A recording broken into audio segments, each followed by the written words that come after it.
Magnus Carlsen berhasil mengalahkan Fabiano Caruana pada babak semifinal Freestyle Chess Grand Slam Paris tahun 2025.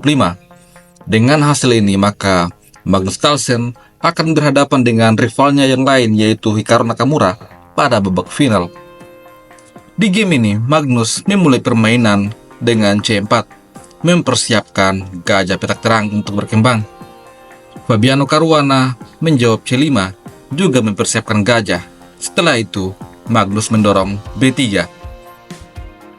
Hal ini dengan tujuan supaya menterinya bisa keluar. Kemudian, pion B6 didorong Caruana, juga bersiap untuk mengeluarkan menteri. Setelah itu, D4, tantangan pada pion. Pertukaran pion terjadi dan Magnus berhasil mengembangkan menteri. Fabiano Caruana mendapatkan tempo untuk menyerang menteri. Setelah menteri mundur ke petak D2, Caruana mengembangkan kuda F6. Kemudian, kuda ke petak E3, lalu benteng E8. Dengan langkah ini, Caruana mempersiapkan diri untuk rokade. Selanjutnya, gajah fianchetto, lalu gajah juga fianchetto menekan pion, dibalas F3. Kemudian, gajah keluar, memberikan pining pada kuda.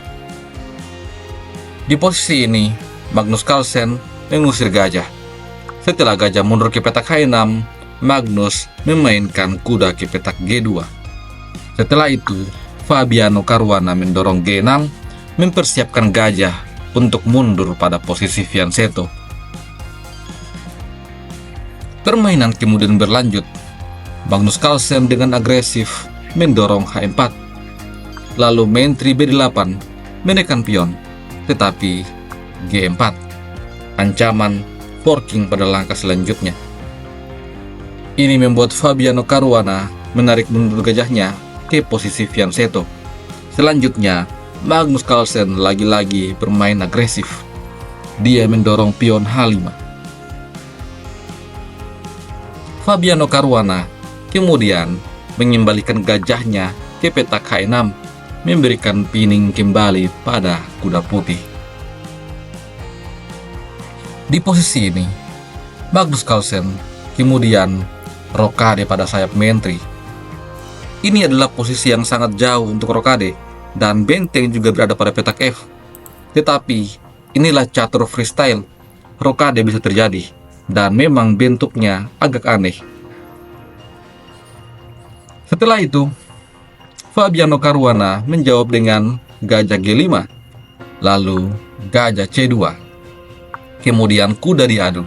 Pertukaran kuda terjadi, lalu menteri makan kuda. Ancaman selanjutnya pada kuda putih. Tentu saja kuda lari, tantangan pertukaran menteri, dan diterima. Setelah itu, kuda makan menteri, dan pion E5 didorong oleh Caruana. Sampai pada langkah ke-18, analisa engine menunjukkan bahwa putih masih sedikit lebih unggul. Magnus Carlsen pada posisi ini menggeser rajanya ke petak B1, tempat yang lebih aman. Kemudian, benteng ke petak E6. Setelah itu, H6. Di posisi ini, Fabiano Caruana ingin mengaktifkan bentengnya, dan dia rokade.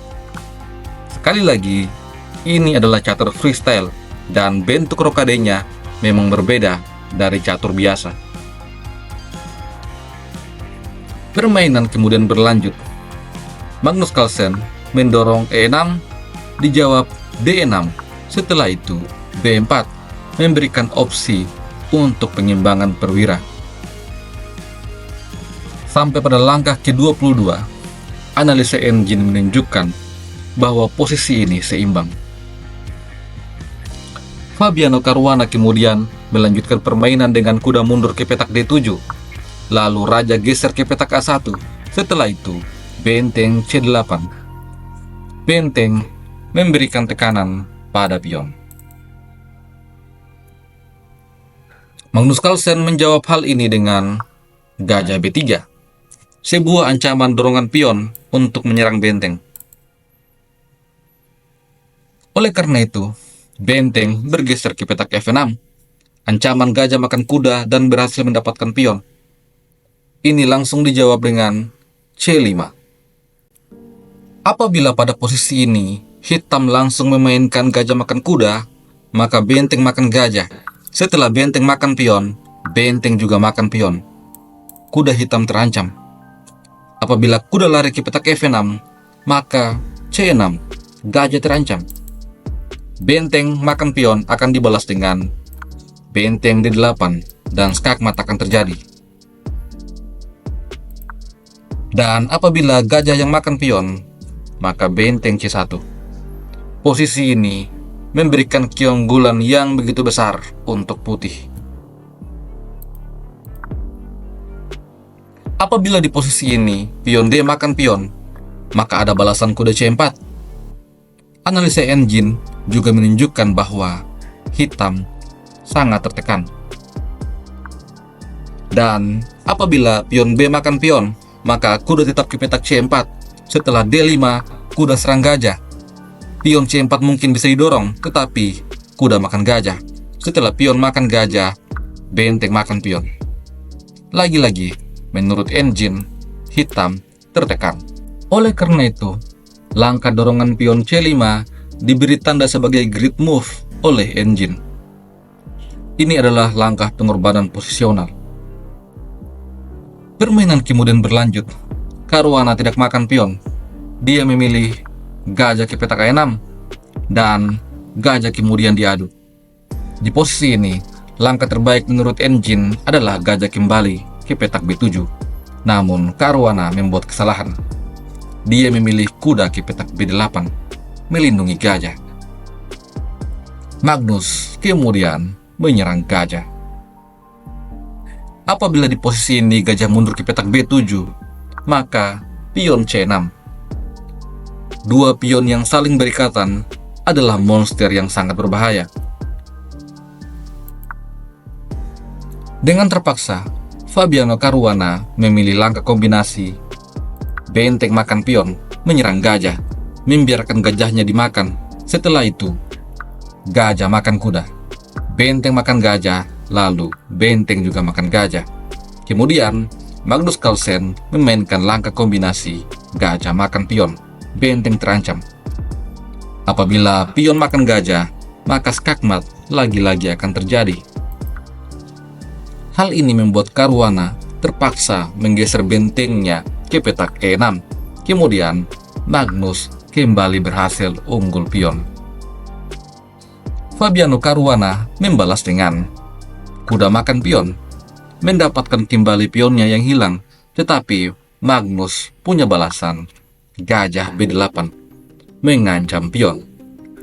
Di posisi ini, lagi-lagi apabila kuda makan gajah, maka benteng akan menyerang, dan skakmat pada langkah berikutnya. Setelah benteng menutup skak, benteng makan benteng. Untuk mengantisipasi terjadinya skakmat oleh benteng, maka Fabiano Caruana memilih benteng E8, sebuah langkah yang menurut engine tidak tepat. Menurut engine, seharusnya raja digeser ke petak E8. Hal ini membiarkan Magnus Carlsen mendapatkan pion. Setelah itu, Caruana mencoba dorongan pion B5, lalu gajah mundur ke petak D4, kuda C7, gajah F6, persiapan menyusun benteng. Kuda ke petak E6, benteng HD1, benteng A4, lalu benteng D3. Langkah ini mengumpan Caruana untuk menyerang benteng. Akan tetapi, Caruana tidak menyerang benteng. Karena apabila hal itu terjadi, maka benteng akan diadu. Ada ancaman skakmat yang berbahaya. Olehnya itu, di posisi ini, Fabiano Caruana mendorong G5. Ini membuat pionnya menjadi lemah dan kuda terkunci untuk menjaga pion. Benteng A kemudian menjaga pion, lalu B4, raja geser B1, benteng disusun di petak A8.